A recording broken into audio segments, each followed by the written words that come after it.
I'm John Criscione. I'm a professor of biomedical engineering at Texas A&M University, and I'm the vice dean for the engineering medicine program.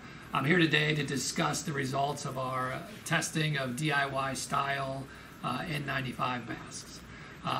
The reason we decided to do this, I usually do cardiovascular devices, but my colleagues at the Texas A&M Health Science Center asked us to. They were looking at their supply of N95 masks, and they were looking at their rate of usage for non-elective emergency procedures, and they were seeing a gap. So they were seriously considering using DIY style masks. So it was high time for us to seriously consider the performance. And that's what we did. So we did two basic performance things, and mostly focused on fit.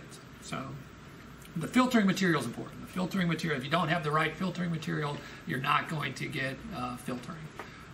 But fit is even just as critical, because you could have the best filter, but if it doesn't fit your face, particles are going to come right into the gaps. So we focused on fit, and the masks you see here are different styles, and they're arranged on performance. These are the 3D masks. We use the Montana style. We did some DIY masks, and over here we have the N95 mask. Okay, so let's start our discussion on the N95 masks. So these masks are rated to basically filter out particles, provided they fit. Now there are multiple different styles of N95 masks, and if you do any sort of training for BSL level 3, you're required to do quantitative fit testing, and you will discover that some of these styles will not fit your face. They will pull different styles for you to try, so that they can find the mask that best fits for you. Now we call this the dome style. Okay, this we called the left-right fold style, and this we called the up-down fold style. Now for our DIY, we failed to make the dome style because we were starting with 2D filter material, and we weren't heat pressing or any sort of using advanced forming methods. We could not get rid of folds in the material, which would then leak. For the up-down fold style, we had difficulty with pleats. We had very thick filter material. In fact, we used 4 layers of MERV 13. We couldn't get that to pleat well. So we ended up doing the left-right fold style. And that's what you see here. But before we discuss that, let's look at the performance on this side. So this is the 0, okay? I call this the noise floor, right? Because the measurement is basically just as if you weren't wearing a mask. And the surgical mask leaked a lot along the sides. That was to be expected. That leak probably helps you breathe in surgery, or at least inhale. The 3D masks, they also leaked a lot. This is the Montana style, which is one of the popular ones out there. It did not fit my face. Okay, it probably fit my face for 75% of it, but the other 25% leaked like crazy, and sodium particles, not sodium, salt particles rushed right in, sodium chloride. And so this, the performance was suboptimal. This TPU style did better. It fit my face better, but that alone just wasn't enough. When I moved, when I talked, gaps would open up, and the sodium chloride particles would rush right in and be detected on the inside via this grommet. All right, now another problem with these, if I pushed it against my face and I used my face as a gasket, there was not enough filter area. Okay, it was very difficult to breathe. The filter area has got to be increased in this style of mask. Now I put these masks, these left-right fold DIY masks, kind of halfway between, because they're halfway decent. All right, they weren't at the noise floor, and they weren't above the N95 standard. We did not reach the N95 standard. Okay, but they were at least filtering material and fitting accordingly, and then they passed the qualitative fit test. So we're going to show you how we made them, all right, for the hopes that you can do better or repeat our results. This is a scientific method. Proof is only standard established with repetition. Before we show you how we made our most successful mask design, I wanted to discuss about the material choices and what worked. We don't have near enough time to show you what didn't work. There were a lot of those. Now, because we intended to do some self-tests and put these masks on our face and breathe through them, we wanted to keep contamination level to a minimum. So we used a all-purpose cleaner with bleach to clean the surfaces, and we used a surgical mask and gloves for assembly. Now, some of the tooling you'll need a scissors and a wire snip and a ruler. To assemble the device, we actually used 2 staplers.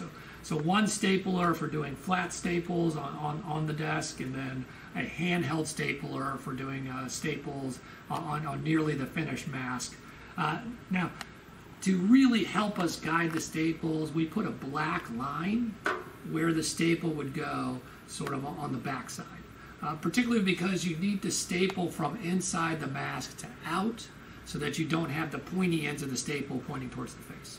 So this line is actually really critical, and a nice handheld stapler we felt was essential. All right, now with regard to the materials that we make it out of, let's start with the filter material, because if it doesn't filter, it's not a good mask. We used MERV 13 rated AC filter material, which is a polyester, which is fairly safe. Now we didn't even consider fiberglass material filters, because fiberglass should not get anywhere near your face. The fiberglass particles can get in the lungs and damage them, so we stuck with polyester. But still, this is a mat, and polyester fibers can break off on a mat. It's not woven, so we covered the inside and out with a woven fabric. Now this is what we found best was a sheer drapery. Okay, it's a really tough woven polyester and available everywhere, of course. This is what we covered it, the skins, basically on the inner and outer of the mask. Now for the nose bridge, to form it to the nose, we found 3 things worked fairly well. Probably the best, in my opinion, was this galvanized roofing material. It's called flashing. Okay. Now they sell aluminum flashing, but the aluminum flashing was too springy. We couldn't get it to form to the nose bridge. The galvanized flashing could form. All right. Now that's the opposite for the wire. For the wire, this is electric fence wire, 17 gauge electric fence wire. We felt the aluminum wire was best, but the galvanized wire was a no-go because it was just too rigid. Another option is the pipe cleaner. Now, the pipe cleaners are okay, but they're a little too weak when it's just one layer. All right. To make it stronger, you really have to double it up and twist it together, and then it will have the right amount of rigidity. All right, for the straps, we just used a thick yarn. It's just easiest, available everywhere. Be careful with thin materials, and nylon tends to be very slick. It's tough to tie behind your head. Try to tie it behind your head before you go ahead and use it. Of course, elastic's really good. We found an elastic cord was nice. Elastic strap was really good. Lots of options there. For the final steps, we packaged the masks in a bag that is intended to go into the oven, all right, or into something hot. This is actually a slow cooker liner, so it's intended to get hot and it won't melt at temperatures of slow cookers. They also make oven bags that can go in the oven. And then we use strapping tape at the final part, and we have a label. So all good medical device development requires a very tight consideration of the label. Now this is not a medical device, but we're still labelers. That's in our blood. So we make labels for things we make. The first step is to cut the materials. We have the filter material. We cut it. We need 4 layers that are 9 by 6. Now this is actually 6 by 18. So when we fold that over, you don't have to do it 6 by 8. You can do 4 that are this. it becomes 4 layers of 9x6. Now, the long dimension of the 9x6 should be the pleat. Okay, we found it's difficult to fabricate the other steps if the pleats run this way in the short dimension. Now, we chose 4 layers of MERV 13.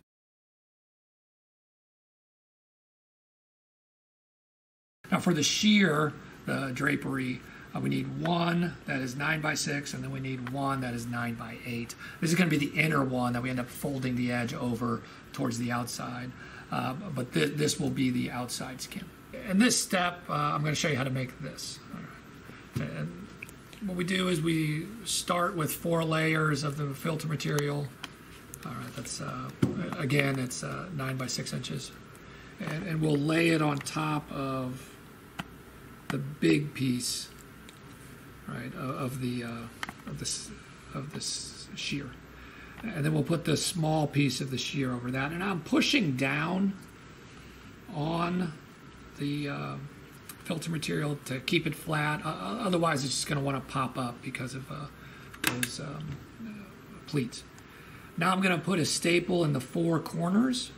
All right, I'm going to try to get the staple, fairly close to the end that I'm comfortable with, but I want the staples to be parallel to this short dimension.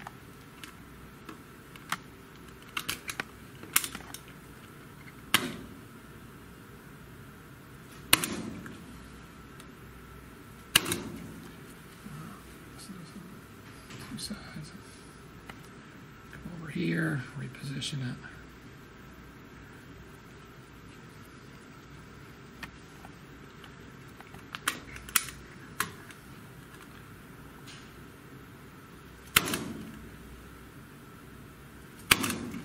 So there you go. That's this step. In this step, we're going to end with a finished piece that looks something like this. So you start with that first layers of material, and then we're going to fold it. Now, to fold it, flip it over and make sure the long piece is on top. All right, and then you can fold it. And when you fold it, then the long piece will be in the inside. Okay, and the short skin will be on the outside. All right, now after I folded it, here's the overlap, the long part. I'm going to go to the opposite side here.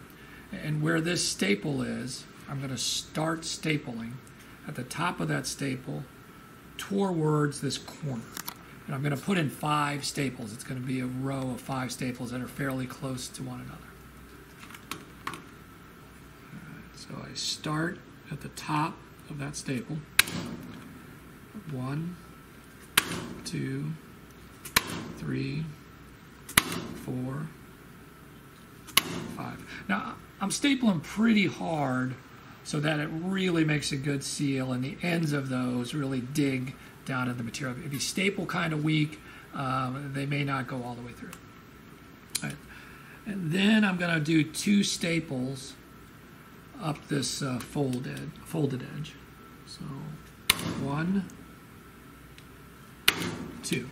All right, and then I'm going to do a staple that starts at the top of the second one and heads towards the 4th staple end. So between the 4th and 5th staple. So I'm going to have 3 staples that go towards that. So again, I start at the top of the second. 1, 2, 3, like that. All right, now let's go to this end. So on this end, we're going to do 1 more staple up.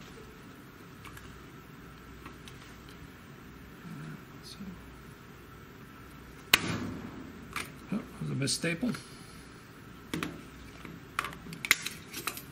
That's part of the problem with stapling hard. You get a lot more missed staples.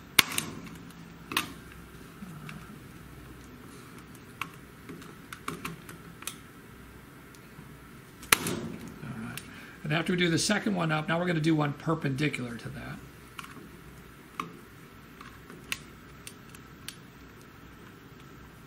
But above it. Okay. And then I do one to the side, slanted, like that. All right. Now, this top staple is very important. So it actually prevents this from opening up. when it goes on the face. So we actually do 2 staples there, but we flip it over to do the second one. All right. And we do it at roughly the same location, like that. And what that will do will give us twice the holding power. In this step, we're going to prepare for inserting the wire. So you can see this is flapped over, and there's some staples towards the top. So to do that, we take this top piece and we bend it over. All right, from inside to out. Okay. And then we're going to take our handheld stapler. And I'm going to put a staple in the center, one alongside the nose, and then one in between there. And remember, I put my black mark on the stapler to help guide so I know where the staple is going. So I'm putting one in the center, one along the nose, and then one in between those. And I'm trying to make it as close to the edges of the material as I can, but comfortably within the material. Again, I do the center, do along the nose,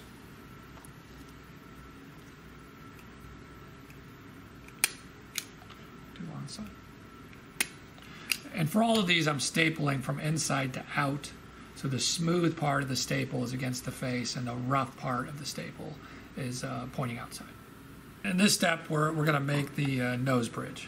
So with the galvanized trim or flashing material, I'm going to cut about a 3/8 strip off of it.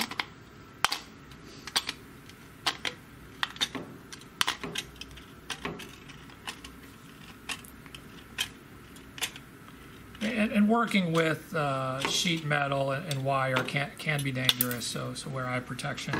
And you don't know how many gloves I've cut working with the wire and such. So after I cut the shim, I'm going to basically try to flatten it like that. And then this happens to be a 6-inch piece of galvanized flashing width, so I have to go from 6 to 5. So I'll cut it at 5, roughly 5.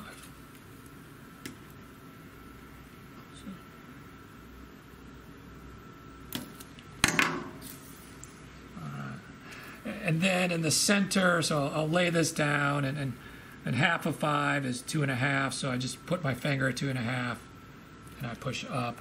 And I like to bend it around my finger, so I don't get a really sharp bend, so I just kind of get a gradual bend. Okay, a sharp bend is just gonna feel bad against the face. So that's how I make that. All right, now for the aluminum wire, 17 gauge aluminum wire. All right, I just cut off a 5-inch piece. So there, using any sort of wire cutter, cut it at 5 inches. And then you'll want to straighten it out.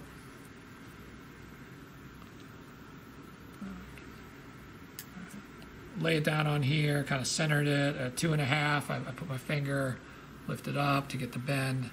And then I'm going to try to, again, make a nice round bend.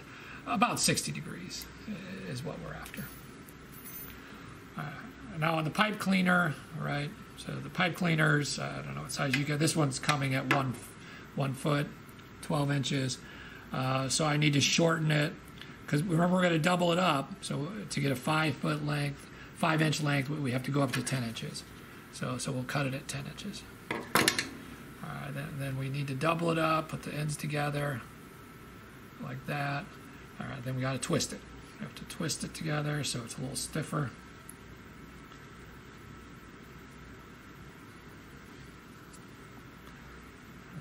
Now it's all twisted together. It's going to be a stiffer piece. We're going to lay it down on here, put our finger at 2.5, pick it up, give it a nice gentle bend. All right, there. And now that's my bridge. So in this step, we're going to put in the bridge and basically lock it in place with staples. I'm going to show you how it is with the galvanized flashing. But it's the same process regardless of what other bridges you use. So I start by folding the top flap back, and then I put the bridge material up against the fold. Then I bring it forward, so like that. And then what I'm going to do is I'm going to put a staple on the opposite side at the same, basically, location as those staples. And for this one, I kind of start in the middle. So I'm going to do my middle staple. Again, my black mark's going to really help me, and the staple's going from inside to out. My black mark's going to help me align where I want it. You see that? And then I'll come over to this side, and I'll do one at the middle. Just lock it in place. So put my black line past the galvanized staple. All right. Now I can put the other two in. This isn't going to be moving much.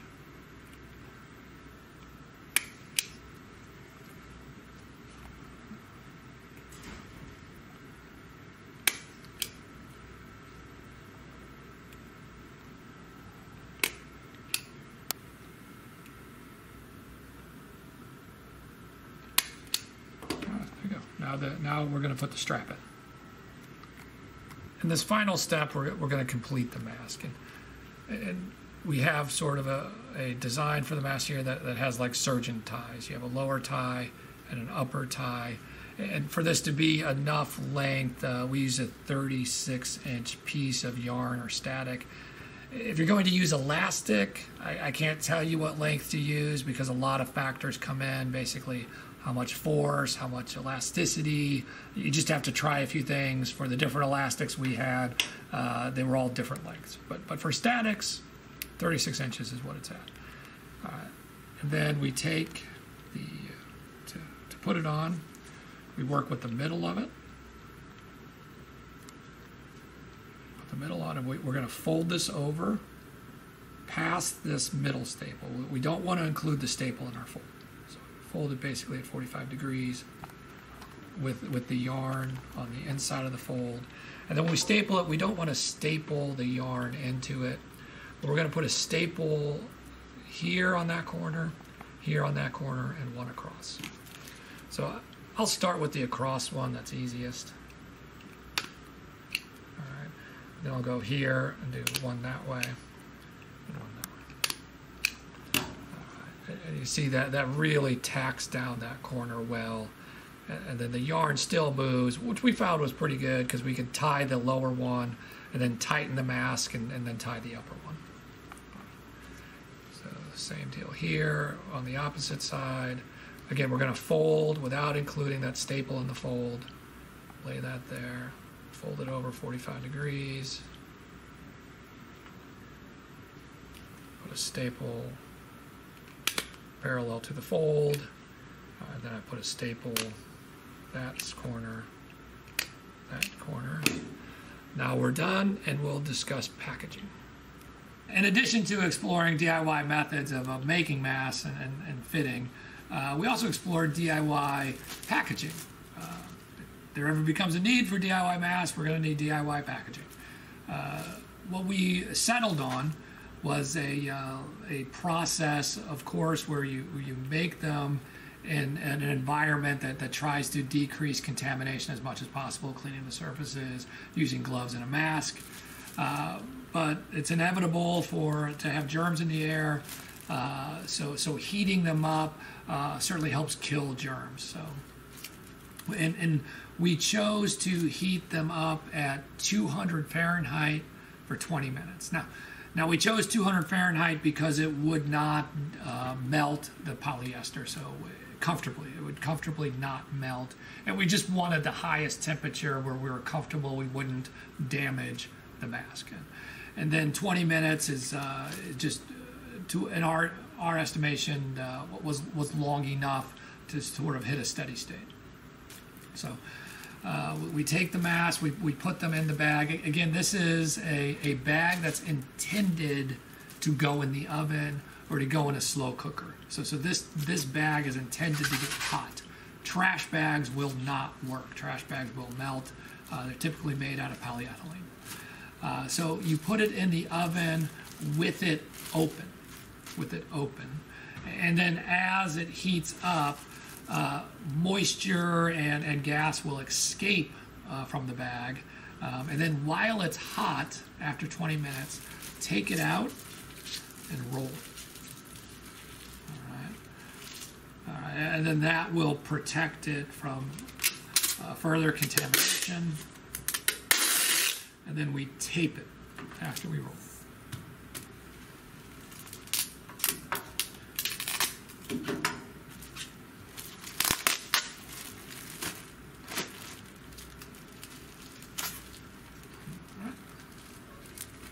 And then put a label on it.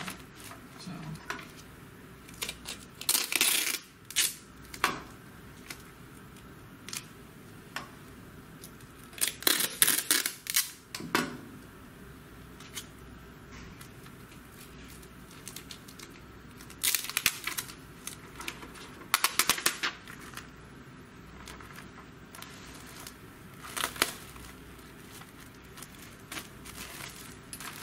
and then I would stick it in a second bag. So the label doesn't get damaged or soiled as well, and then it's just an extra layer of protection.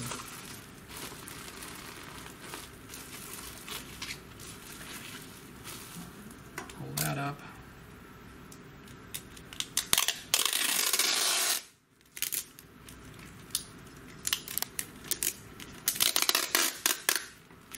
Tape it shut.